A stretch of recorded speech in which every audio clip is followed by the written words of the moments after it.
نبدأ يا كابتن الأول، طمنا عليك. يعني والله أنت الحمد لله. أخبارك إيه وأخبار صحتك؟ انا صحتي كويسه، بس يعني قعدت فتره طويله في عمليات العلاج، وده اللي حجزني فعلا على اني ادخل الانتخابات اللي فاتت.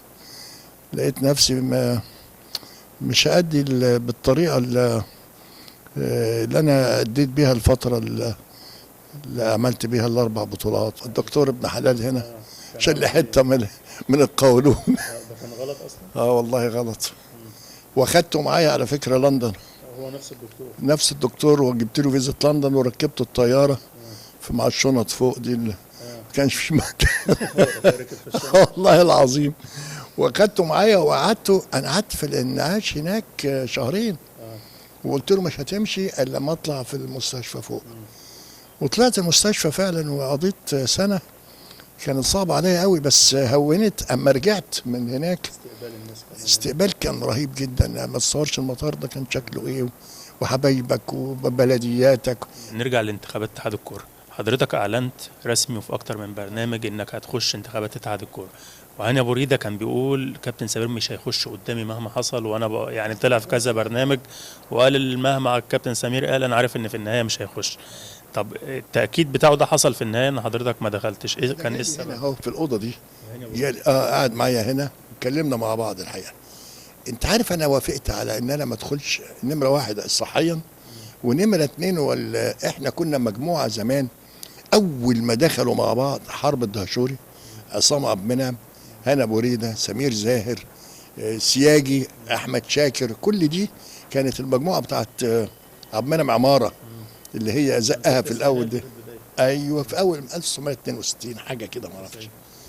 والحقيقه طلعنا مع بعض، وبعدين توفى احمد شاكر وتوفى السياجي، وحرب بقى رئيس، وبعدين عصام جاء رئيس بالسنه بالتعيين، وبعدين سمير زاهر جه نائب، وبعدين رئيس. يعني كان في قصه حب بيننا وبين بعض كلنا الحقيقه. ولو اني انا مش مبسوط قوي قوي من هاني، خلي بالك اللي بيعمله دلوقتي. يعني الله، هو ينفع اول حاجه يقولها هاني يطلع يقول يا جماعه ما فيش حاجه اسمها لجان، ما فيش حاجه اسمها مش عارف ايه.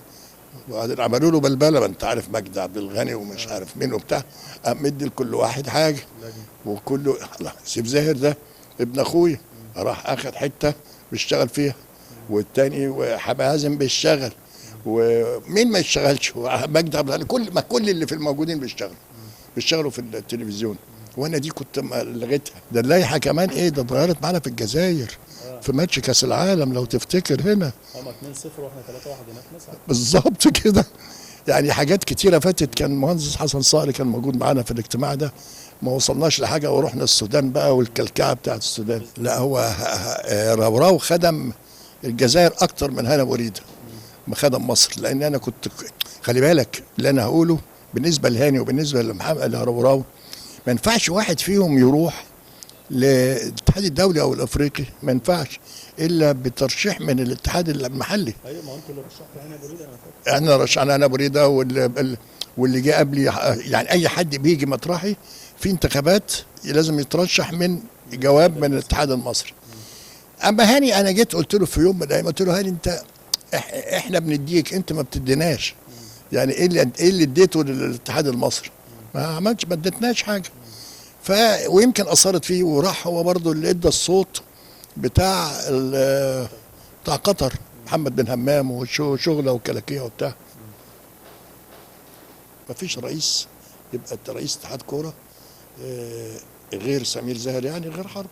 قول لي واحد كده، ما كله قلاقل. بالنسبه لقصه النائب، جت في دلوقتي خناقه في اتحاد الكره في المجلس بين حازم الهواري وكرم كردي ومجدي عبد الغني على قصه النائب. لو كابتن سمير هو رئيس اتحاد الكره هيحسم الموضوع ده ازاي؟ هاخد الاكتر اصوات. الاكثر اصوات اللي هو كرم كردي. شوبير مش هيتغير، هيبقى شوبير. شوبير ده انا كنت رئيس اتحاد كوره، وشوبير ما كانش موجود على الخريطه خالص. كلمته يا احمد يا شوبير انت في الدول، انا في المكتب. فانا عامل مكتب كده، ما اعرفش عشان ايه كده، اعلام ولا حاجه، اعلان حاجه. فقلت له لا طب تعالى. كنت انا قاعد على ترابيزه المجلس، جالي وقلت له، كان زيزو ماسك المنتخب الاولمبي عبد العزيز عبد الشافي. قلت له تشتغل مع زيزو مدير اداري؟ قال لي اه يا كابتن. قلت له طب تعالى تعالى يا زيزو، اقعدوا اكتبوا الجوب ديسكريبشن، كل واحد يكتب الجوب عشان ما نجيش في مشاكل، ده كتب وده كتب، والمجلس صدق واشتغل معاه. دي بدايه مين؟ شوبير. بس انا عايز اكد على حاجه مهمه جدا، ان احنا النهارده اما جابوا الخواجه كوبر سالوني، قلت لهم والله انا ما اعرفوش، ف بس انا هقول لكم رايي يعني. هو بياخد كام؟ قالوا $60,000. طبعا هو مش كده يعني. فجيت سالوني قلت لهم والله انا شخصيا شايف ان الراجل ده اما يجي يقعد معاكم، مع مراته، مع اولاده، مع شقه، مع تليفون، مع مترجم، معاه لبس، معاه حاجات كتيره جدا هتوصلك ل $100,000، يعني حوالي 600,000 جنيه ولا حاجه. دلوقتي الدولار كمان ضرب كمان 50 كمان 2 مليون جنيه. بس هتبقى كتير قوي. طب ما حسن شحاته لو انت قلت له تعالى اشتغل هيشتغل بكره، ونفس العيال دي شايفها وهو الفرقه وبتاع، ما حدش سمع يعني.